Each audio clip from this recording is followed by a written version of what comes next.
Again, Okay, this is an issue of perfect timing. okay. And you've talked a lot about memories and how we create our memories from the present, Yes, and also how we can change the past by shifting our frequency. yes.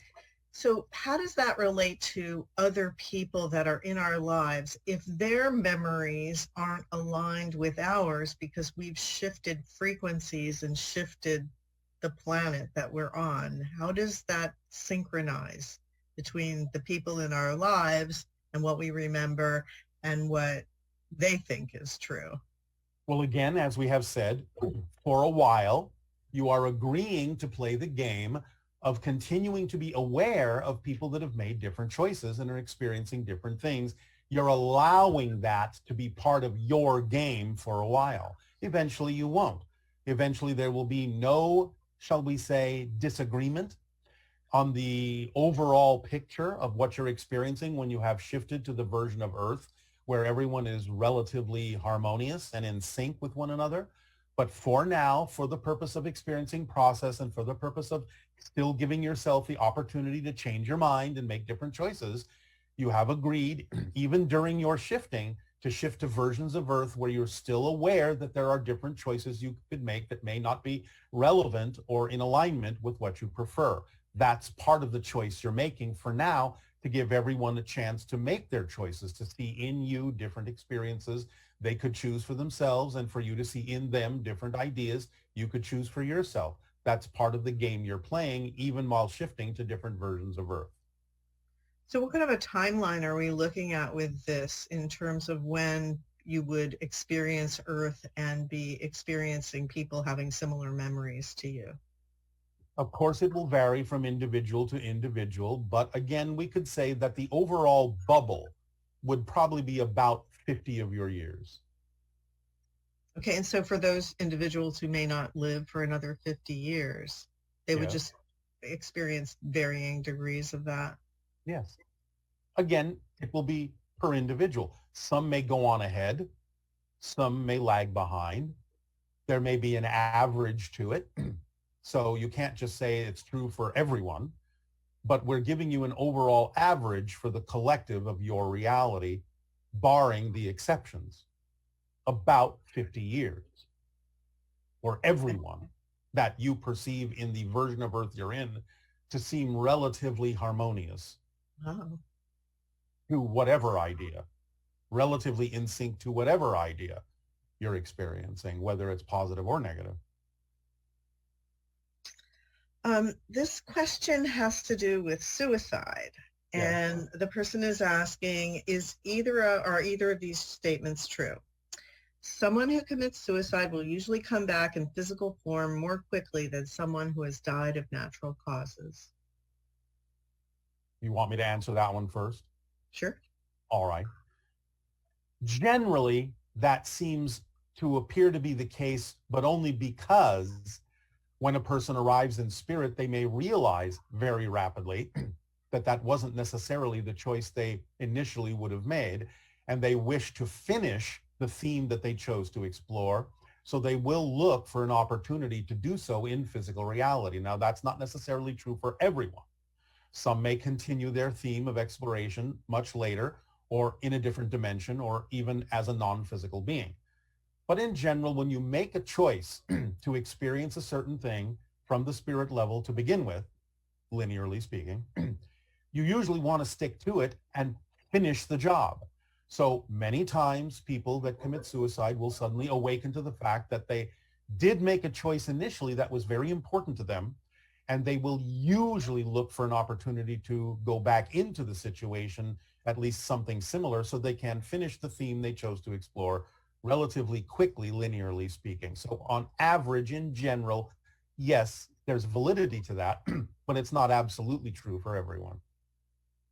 Okay. And also, is this statement true? A being could get stuck in a dimension if they commit suicide.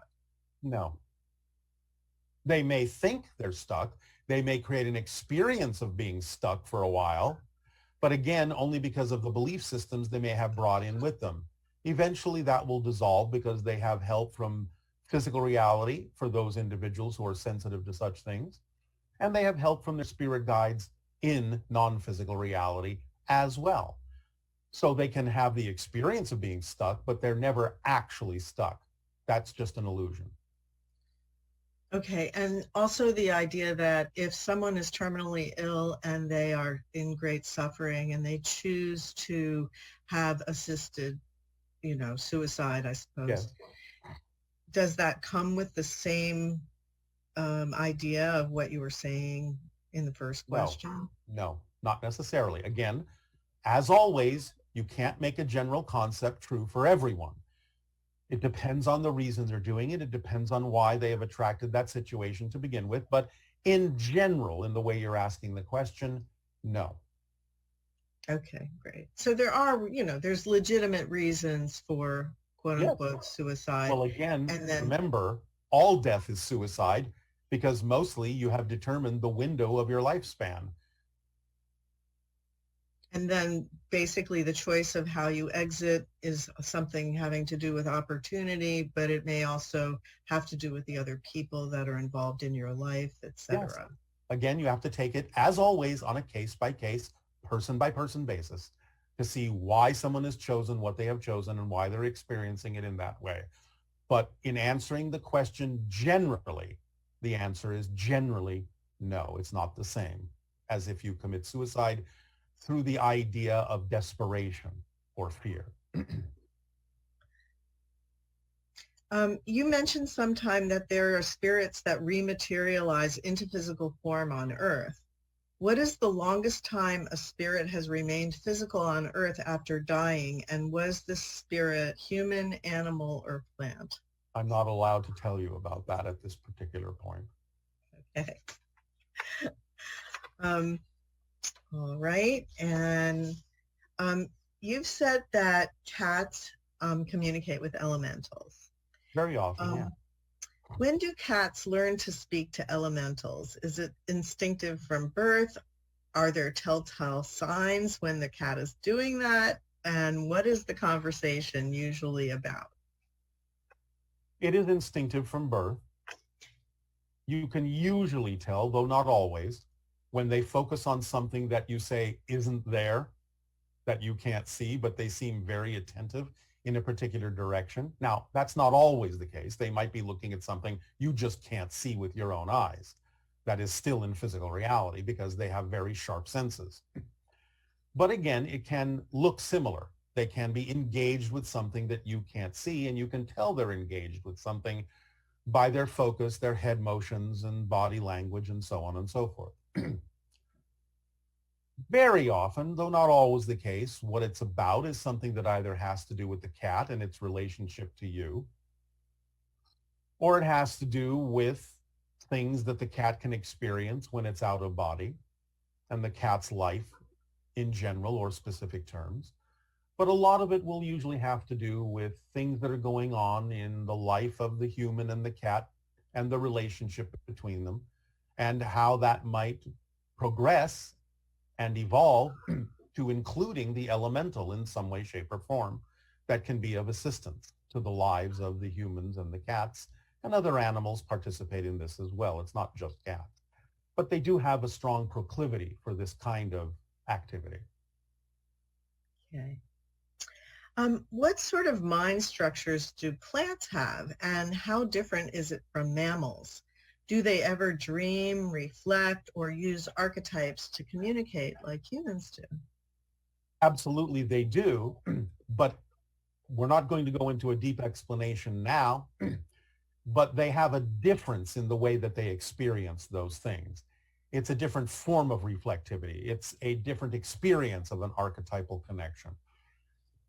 But we will go into that at some other point in more detail. But yes, they have all those things, just different. Do you want to comment at all on this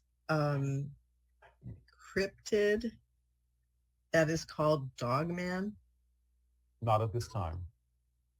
Okay, and from your point of view, what is the relationship between power animals and sacred plants, as in shamanism, and humans? Who are they, and how can we develop a stronger and healthier connection with them? Sacred animals are animals. Sacred plants are plants. Every plant has a sacred aspect. Every animal has a sacred aspect. Every human has a sacred aspect. It's more about the level from which the shaman is experiencing a relationship with those animals, those plants, or those other people. Because coming from a higher level, a shaman can see and perceive different levels of those beings, no matter what they are. So it's more about the idea of the sacred level that exists in all things being more perceivable to the shaman, because the shaman has evolved to the level where they're interacting not just with the typical physical representations, but with the higher dimensions and levels of spirit of those animals and plants and humans and other things as well. Okay. Thank you. Are there tones, pineal tones, that help with balancing our mind and also could have other effects with the pineal gland? Yes, and we will discuss this concept at another time as well, but the short answer is yes. Okay. Okay, so on to some ET galactic type questions that we have. Yeah. If someone passes to the other side of a black hole, what will they see? Depends on the black hole, because there can be black holes that are tunnels to other points in space-time. There can be black holes that are portals to other realities, other universes altogether. It depends on the type of black hole. So these sounds, I think they just recently came up with a recording of the sound of a black hole. Was that Well, accurate? the sound, in a sense, is a reconstruction of the idea of the perturbations that exist within the space-time field as you recognize it in your terms. So it's the fluctuations in the space-time field, the gravitational fields, the fields of consciousness that are being interpreted in your terms to create a sound as you understand sound. What you're basically hearing is a representation of fluctuations in space-time. And what would happen if a person went to the end of the universe and left it? What would they see? I know it's going to be vary, but... Again, you're assuming, first of all, there is an end Right. in the classic sense to the universe, but we understand the context of the question. It depends. Again, you might see another universe. You might not even know you've crossed from one to another. The end may be apparent and it may not be. It just depends. Again, this requires a deeper conversation, but the general answer is it depends. Okay. And are there any spacefaring ETs who are basically life-size animated plants? In a sense, yes. You would perceive them in that way. You would perceive them to be plant life, although they would be a little bit different than what you perceive on Earth as plant life. But yes, there are those extraterrestrial beings that do appear to possess more qualities you would attribute to the concept of plants. What about situations where someone has taken something that elevates their frequency, some sort of hallucinogenic or plant-based idea, and they experience things like communication with DNA and things like that? Yeah. Is that basically similar to the idea of interacting with a plant type consciousness that is an extraterrestrial? Well, yes, because it can be a reflection of dealing with the consciousness of a plant that is terrestrial and therefore may cross into the idea of communication with an extraterrestrial type plant as well. So they can deliver information from that microscopic level in a sense also. Possibly. Okay, and why do extraterrestrial crafts have light? Lights on them. Are they a device for attracting our attention and raising our awareness, or do they serve a purpose? Well, there are many levels to that. Many craft have lights in the same way that your cars have lights. Remember, it's dark out in space. Therefore, the lights help to identify what's there. But a lot of the so-called lights are not lights as you understand them. They're expressions of energy.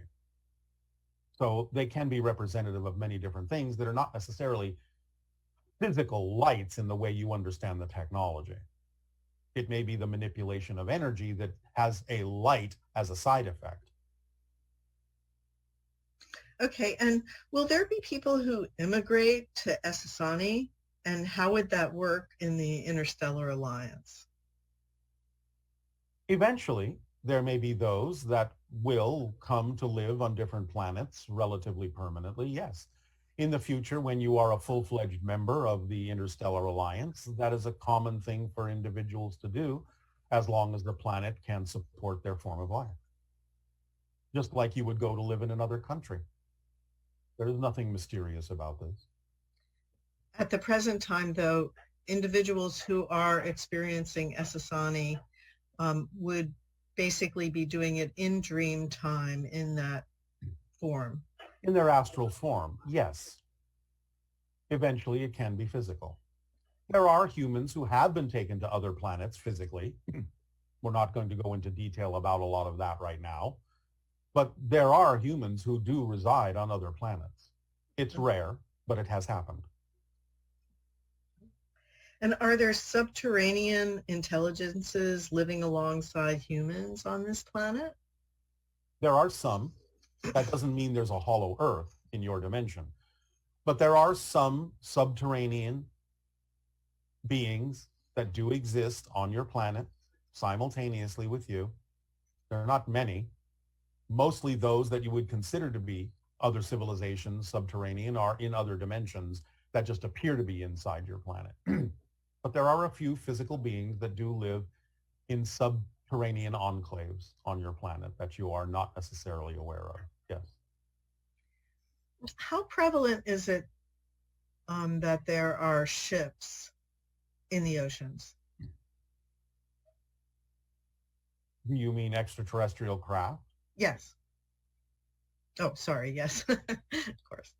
It's relatively common because there are bases under the oceans, under the ocean floors, and are visited quite often by various extraterrestrial crafts, just as there are bases that are also underground on land and bases on your moon and Mars. Are there a number of bases within the Hawaiian Islands? There are a couple. All right, a few. Can I ask about a specific location? If you wish. Doesn't mean I'll answer you. Okay. Kealakekua Bay? Nearby. There have been sightings there. Nearby. Nearby. Nearby. Not in it, but nearby. Okay. Are the beings responsible for creating our species and our scientific level of intelligence also responsible for the nuclear weapons that this intelligence has produced? If you're referring to the idea of the Anunnaki, they did have a science that was understood by some that did allow for the development of nuclear devices. They didn't provide them, though, if that's what you're asking. Okay. And did the Sasquatch interact heavily with the Conestoga people, who are also known as the Susquehannock, found on the Susquehannock River? And if so, modern people believe this culture is extinct because of conflict in the 1700s. Did some of them travel with Sasquatch to other dimensions? Yes.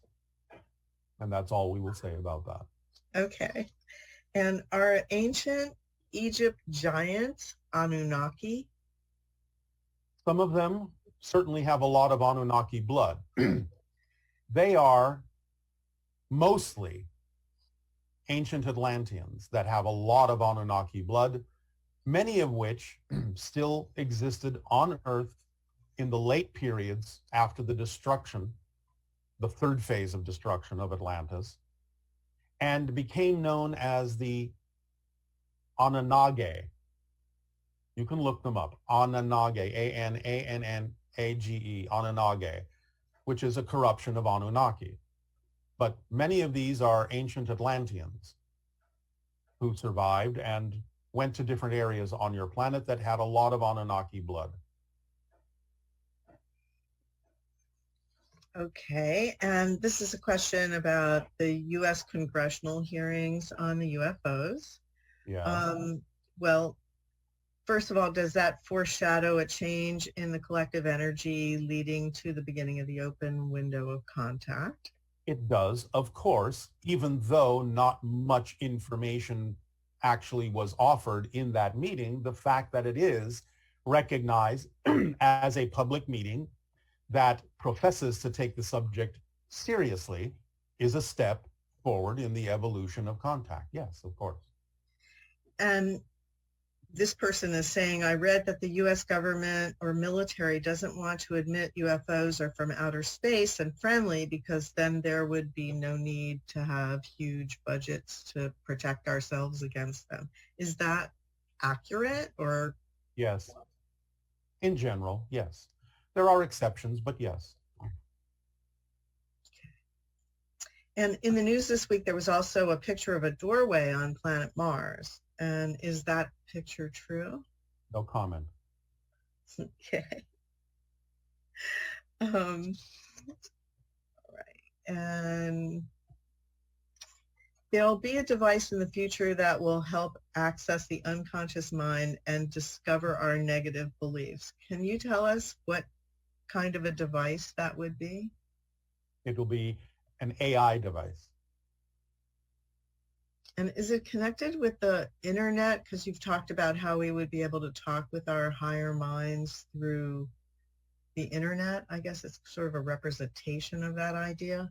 It's not the internet as you know it, but it will be something similar.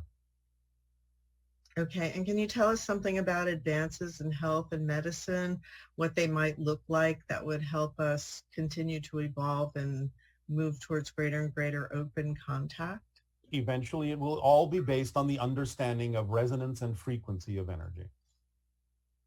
So eventually will we be able to like regrow limbs or Yes. restore senses? Yes. All of those things. Yes. And will it be through the use of AI? Because right now we already see that happening where Partly, yes. It can be aided by AI, yes. But it has to do with frequency and resonance. Okay. And lastly, this one says the cultural belief that change is created through rage, rejection, and punishment seems to be gaining momentum, at least in our society and maybe even worldwide. And can you help us understand what an individual can do to shift that so that we have a more smooth progression to our evolved future? Or is this whole period of quote unquote negativity that the world seems to be going through just part of our growth process to get us to that on how you place? use it. As we have said, you're getting everything out on the table because it's the end of the cycle. You're shifting into a new cycle. You have to be able to see every possible choice and every possible opportunity to be a living example of better choices, of more positive choices, without necessarily needing anyone to choose them. But the idea is to be a living example of that. That's how you can help. But remember, again, you're never going to change the planet you're on. You're going to shift to another version of Earth that will be more and more reflective of the changes you make within yourself. But being a living example through the actions that you take that are more representative of a positive reality will allow those who are inclined to do so to also choose and match those frequencies in a more positive way. But again, the idea is unless you see all of the negativity, you won't know what choices necessarily there are to make or not make. So you're getting it all out on the table. So you give yourself the freedom to choose what you truly prefer and leave behind what you truly do not. And for those that are concerned about nuclear in the current situations that are happening, you've mentioned that full-out nuclear war would not be allowed to happen on this planet because of the effect that it would have in other dimensions, etc. Yes. Correct? Yes, but limited nuclear strikes we cannot necessarily prevent. So if there's a limited nuclear strike that then turns into a full out exchange, is that would, like if there was a limited nuclear strike and then someone retaliated in a limited way, would that qualify as being allowed to happen, or would it only be that it would be stopped at that point? We would gauge the ultimate effect of any reaction and determine whether or not it would reach the level where it would interfere with other dimensions. It will be allowed as long as it does not cross over into other realities that are not yours. As soon as it reaches the level where it would do so, it would be stopped. Okay. And just in keeping with the idea that there are things happening on our planet that are very challenging for all of us, or a lot of us. Yes. In terms of a positive way to look at the war and what is happening, what is our best method for doing that? Not instruct you in that. You have made this too political, and we are not allowed into your politics that deeply. We would simply say, once again, look for those who exhibit the idea of courage, of strength, of positivity, of doing things in a way that can mitigate things without the idea of violence and force, but who also are willing to defend themselves. Allow yourself simply, again, to continue to be living examples and take the actions necessary to demonstrate to others that they do not have to operate out of fear, that they do not have to operate out of control and lack. It's up to you. It's your planet. We can only go so far in aiding and assisting you.